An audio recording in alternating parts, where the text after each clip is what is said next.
So this is the beginning of the mighty Snowy River. The gathered increase in force all the way to the mouth, but it was gigantic here. This is the last free-flowing section of the Snowy headwaters.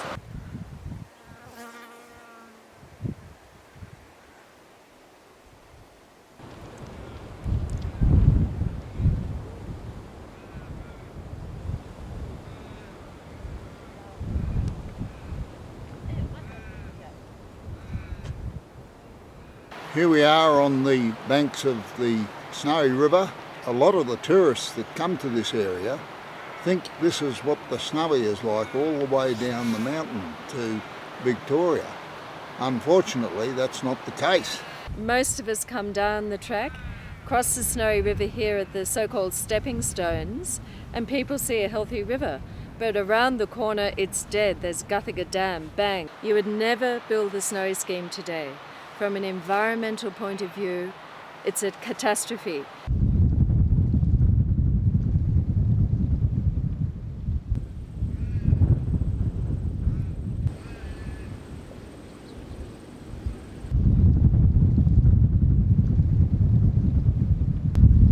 This is where the mighty Snowy River stops dead.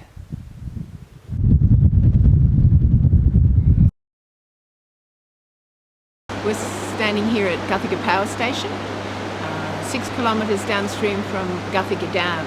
And the water in the Snowy River, the headwaters of the Snowy, is actually captured completely by Guthiga Dam.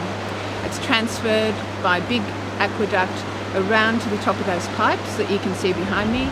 It drops down those big white pipes into Guthiga Power Station. So the only time that you see water in this section of the river, or much water like that you can see now, is when the power station's actually generating. But between Guthiga Dam and Guthiga Power Station, there's just a tiny trickle of water in the river. There's absolutely no water let out of Guthiga Dam at all. And it was similar downstream to Island Bend, unless they're generating. And the river rises and falls throughout the day dramatically. So when they're generating, there's no water. When they are generating, you get a massive rise. So it's as detrimental to the ecosystem as if there was no water there all the time. Nothing can live in that incredible contrast of flows. Air conditioners get turned on in the city, Guthiga Power Station gets turned on here, and there's water in the river. It's got absolutely nothing to do with the requirements of the river itself.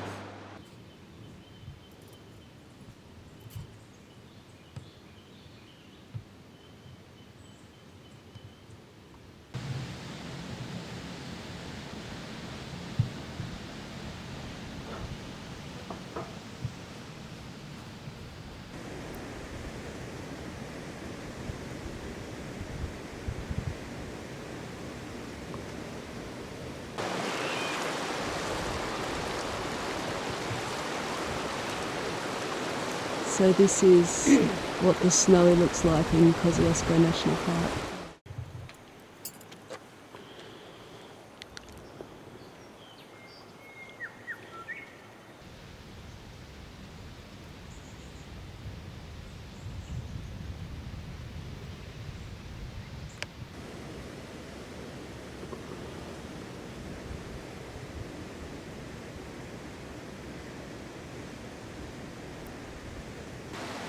Well, I'm sitting in the mouth of the Gungahlin River where it meets the Snowy River, about 5 or 6 k's below Island Bend Dam. Environmental flows were supposed to be delivered down this stream from 20910. As you can see, nothing's happened yet.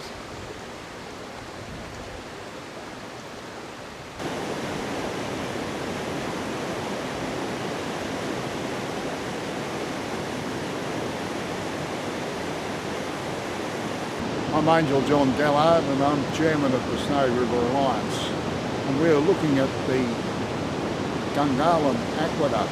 This aqueduct should have been allowing for environmental flow releases in 2009-2010, and to date no water has bypassed this aqueduct.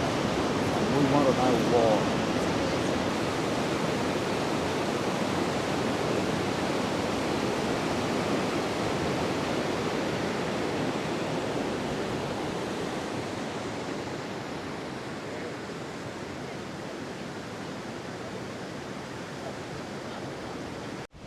So we're just upstream at the moment from Island Bend, and there's a dam on the Snowy at Guthiga, there's a dam on the Snowy at Island Bend.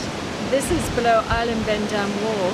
Potentially, the Burrangabuggy can be decommissioned to provide vital living flows into the Snowy River below Island Bend. This part of the river between Island Bend and Jindabyne is dead, it's devoid of water.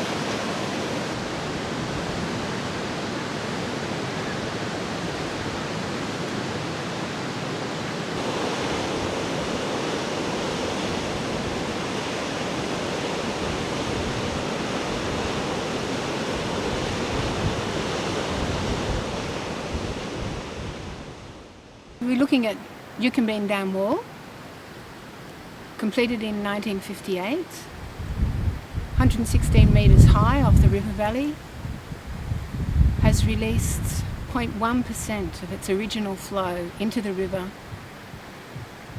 for more than 50 years. There's been no environmental flows scheduled to be released from this dam ever.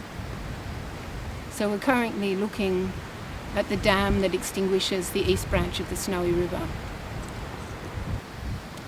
It is a massive dam. It stores 9 times the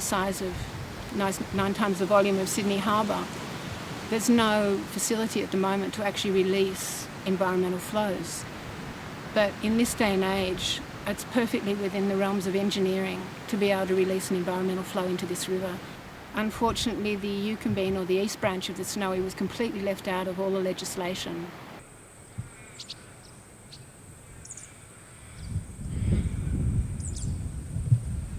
It's the Yukonbean, below Yukonbean Dam, and because there's so little water released, it's basically stationary. It's really a stagnant pond rather than a river.